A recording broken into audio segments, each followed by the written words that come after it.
What's good, Caitlin?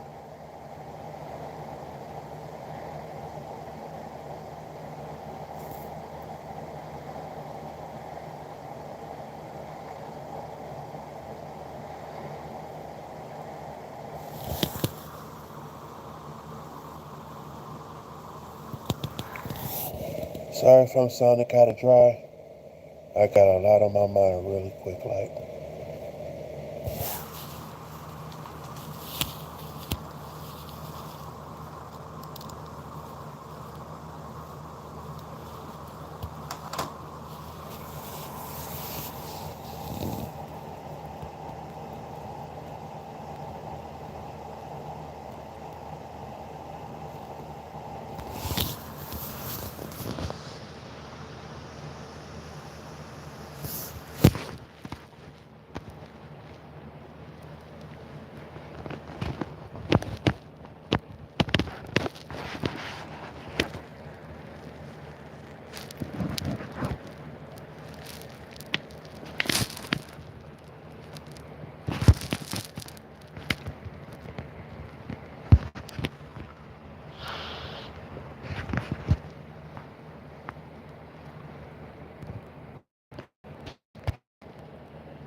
Yeah, again. I gotta do try to do Christmas things for my old lady. But I'm so damn broke it ain't even funny.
Ain't nobody trying to come in.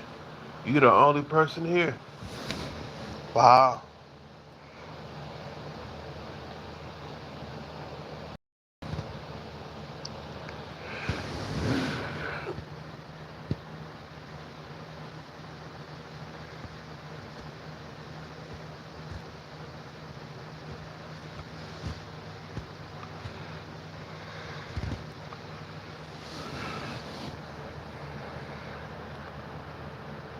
One light, that's pretty good though.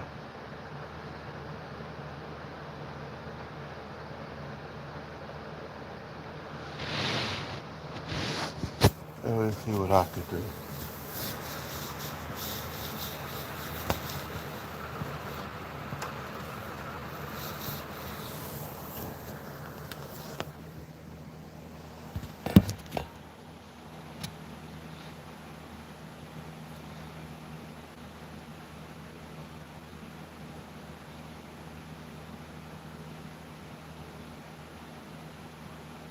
Like I'm lifting weights.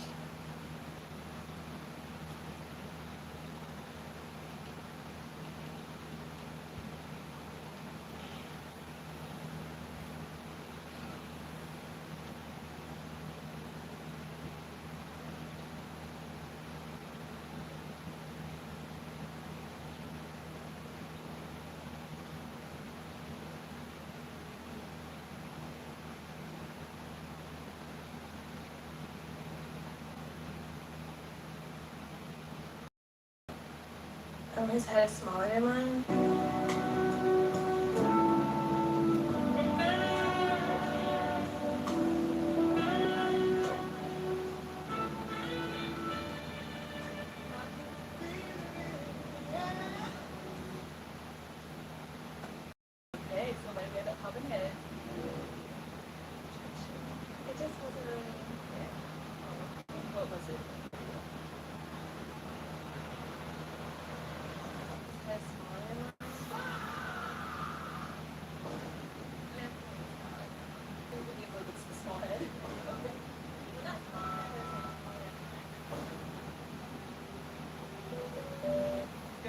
So why do I know how you're doing?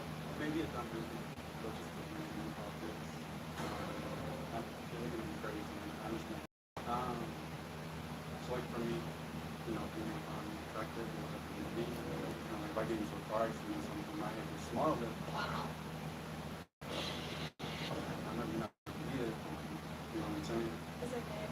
I've had some happening. How are you gonna pop it?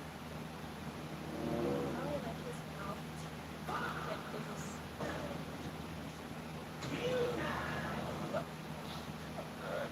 Oh, his head's smaller than mine.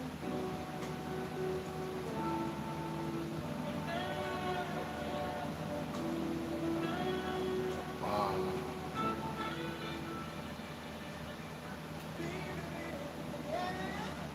The first time a man forged iron, he forged a divine sword, but his master thought it was scrap metal, so the senior apprentice picked up a pair of tongs and smashed it on the sword. As a result, the sword didn't react at all. The master left the divine sword with a look of disgust, but the man was very satisfied with the sword in his hand, because this was the first sword he had forged. Just as the man held the sword above his head, several lightning bolts suddenly appeared in the sky, emitting an eerie red light. The man was instantly struck to the ground by the electricity. At the same time, everyone seemed to be controlled by some kind of force. The master saw the and hurried back to check. They found that the sword that had been struck by lightning had undergone an eerie change. The senior apprentice thought the sword was a sword from hell. At first, the master didn't believe it, so the senior apprentice snatched the sword, went to the sword forging platform, and then swung the sword at a 300 gene heavy iron hammer. It turned out that the sword that couldn't even be damaged by the tongs just now could now cut through iron as if it were mud. In order to gain wealth, the master quickly took the divine sword and presented it to the king. The king took the divine sword and immediately felt that this sword was extraordinary. The king was very happy and immediately rewarded the master with a lot of treasures. However, the moment the king pulled out the divine sword, he was controlled by a mysterious force and immediately swung the sword at everyone. The master fled quickly when he saw that the situation was not good. Fortunately, the king regained his senses in time and let go of the divine sword, thus escaping the disaster. Who would have thought that this sword was so terrifying? The first time a man forged iron, he forged... These four scary animals have a cute side. And number one, it's way cuter than it has any right to be. Number four, pit bulls. They've been given the worst reputation imaginable. But around people they trust, pit bulls are absolute softies. They lean on you, follow you room to room, and think they're lapdogs no matter their size. The same dog people fear, just wants belly rubs and approval. Number three, grizzly bears. Yes. So what's going on with But you? watch a grizzly bear when it's relaxed and it turns into a giant, clumsy toddler, rolling down hills, splashing in water, getting distracted by... How you feeling, Taylor? When they're not in survival mode, they act like oversized plush toys with zero coordination. Number two, crocodiles. Stone cold killers in the water. Surprisingly gentle parents. Crocodile moms carry their babies in their mouths without harming them and respond to their chirps like a nursery call. It's unsettling how careful something that deadly can be. Before number one, if an animal has ever scared you and then confused you by being adorable,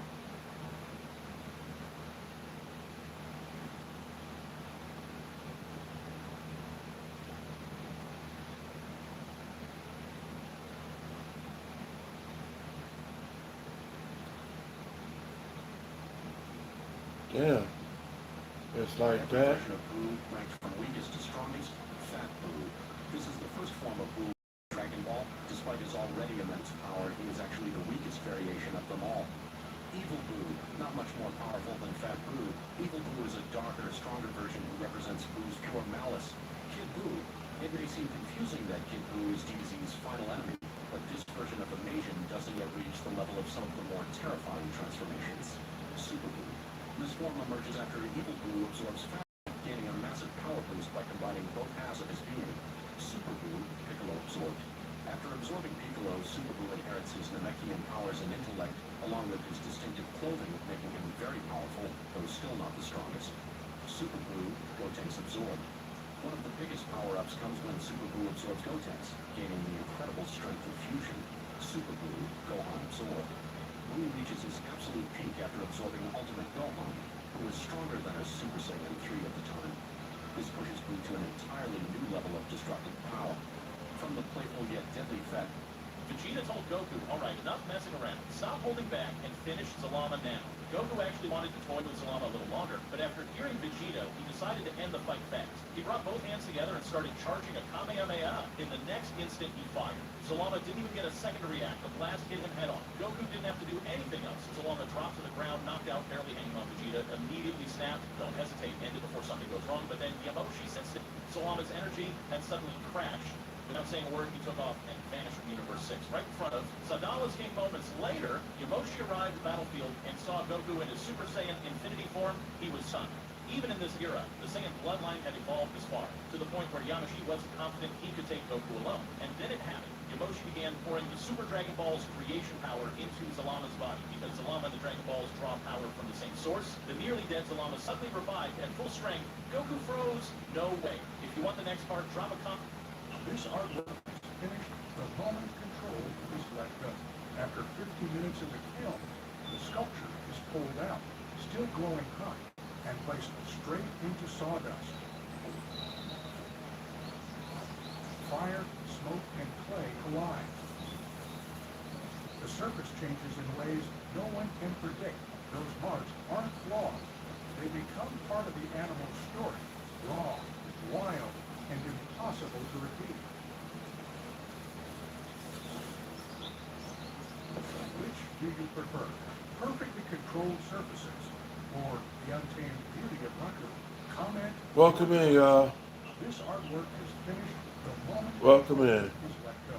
After Vegeta told Goku, alright, enough messing. this I've been carrying manure up the mountain for 5 years, but every time I come back, my body is crooked and unsteady. I need my big brother to use his foot to help catch the bucket. Only then can I barely keep my balance. So my big brother mocks me every time, saying my martial arts are useless if I can't even carry manure properly. That day I said goodbye to both my brothers. Told them I wanted to go down the mountain too, join the martial arts disciples test to improve my skills. My big brother was dumbfounded. He asked why I'd go to such a disgraceful place. Luckily, second brother didn't want to crush my enthusiasm. He stopped big brother and said if I wanted to go, then let me go. But as soon as I left, big brother screamed in pain and started hopping while clutching his foot. Second brother was completely confused. Only then did he realize. The iron buckets I carried were made from meteorite iron. Each one weighed 10,000 jin. All these years I've been carrying 2 buckets and a shoulder pole. A total of 30,000 jin of manure. On my way down the mountain, I saw the vice leader of the demonic cult attacking disciples on their way to test. 2 elders and all the disciples fought back together, but were still knocked out by a single palm from the vice leader. I didn't know what was happening. I just patted him to ask what was going on. Who would have thought the next second, the cult leader's meridian shattered. Blood poured from all his orifices. He died on the spot in front of me. I was terrified, thought there was poison gas, and rushed off to report to the authorities. At that moment, the head of the martial sect arrived. He learned the disciples had been ambushed, but no one knew why the cult leader suddenly died after checking the body. The sect leader found a terrifying palm strike on the cult leader's back. All his organs had been destroyed. He immediately realized the hidden master must be helped, and ordered the entire sect to search for this person.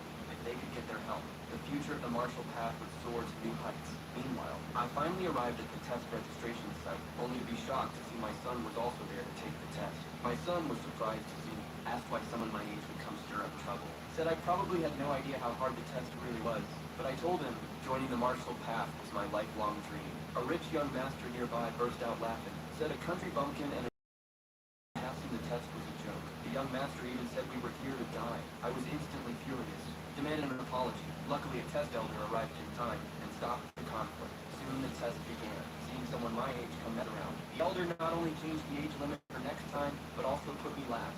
Then he announced the rules. The first round was talent test. Each candidate would stand on the Bagua platform. The bigger the talent orb, the stronger the... The first few disciples only measured low talent. When it was my son's turn, he only got low-mid talent. I was still proud. But the rich disciples told me to watch what real talent looked like. And they didn't disappoint. With better resources and training, they all measured mid-level talent and above. The young master even brought the place to a climax by showing top-level talent. Finally, the elder looked at me with disdain and told me to get on stage. I took a deep breath, jogged onto the platform, then struck with all my strength. A beam of golden light shot straight into the sky, so bright no one could open their eyes, but the light quickly faded. I thought my talent must be the worst possible. I've been carrying... They popped their balloons for him one by one. So what he did next and every single lady on the lineup smiling and laughing. Hello, welcome in. What's your name? My name is Tajay. Tajay? Tajay. Tajay? Yeah. Okay, how old are you? I'm 28 years old. And where are you from? I currently reside in Canada. Canada. Okay, nice. And what do you do? I work in law enforcement, and I am a real estate. I am a real estate investor. Okay. And what are some of your deal breakers? The deal breakers are going to have to be the smoking and the vaping. I'm a big smoker. I smoke before yoga, before like heavy workout, so I like edible. What? And she's someone that's your type? Yeah, she's my type. I like the heels. I don't know what it is about heels with the little wraps around the ankles. Yeah. I love that. I like the skin. I like the skin tone. You got a nice smile. I like the accessories. Yeah, she's proper stuff. I think you go for as well, Bill. He's just not necessarily like the type of you go for. And she's someone you'd approach? I would approach her, yeah. I like her height. You know, I like her. In the heart, I feel like Canada is a little bit hard, but also using the mentioning, I just had that experience. There's nothing wrong with you making it at all. I just had that experience. Well, And she's someone that's your type? I'm not gonna sit on here much longer. Everybody want to just come in and go right back out. You're the only one in here, Caitlin. Just a little bit. Yeah, I like the natural. I like the skin tone. I really pop because of the distance. I'm willing to relocate, guys. Well, honestly, Canada is nice, but it's too far from me. You know what's gonna get But you're very handsome though. Yeah. You came, look, you look very nice. I love the fit. I love all of it, but it's so distant. I appreciate it. I appreciate it. Now you said you thought you were going to get up to Canada? I knew Canada was gonna get me. And I knew Jamaica was gonna get me too. Because the stereotypes and all them things, but honestly, So she's someone that you would approach? she's my type for sure. She's my type for sure, yeah. Thank you so I much. like the tones. I like the skin. Yeah. I like how everything comes together with that pretty face. I like the light face. Thank you. I hate to say this, but it's the distance. Yeah. What's gonna happen when the next Canadian come on? I'm the first Canadian, no? Next man, Canadian, apply for the show. Apply for the show. Sorry. Yeah, it's all good. That's fine. Yeah, she your type? I like how the bracelet matches the dress. I like the look.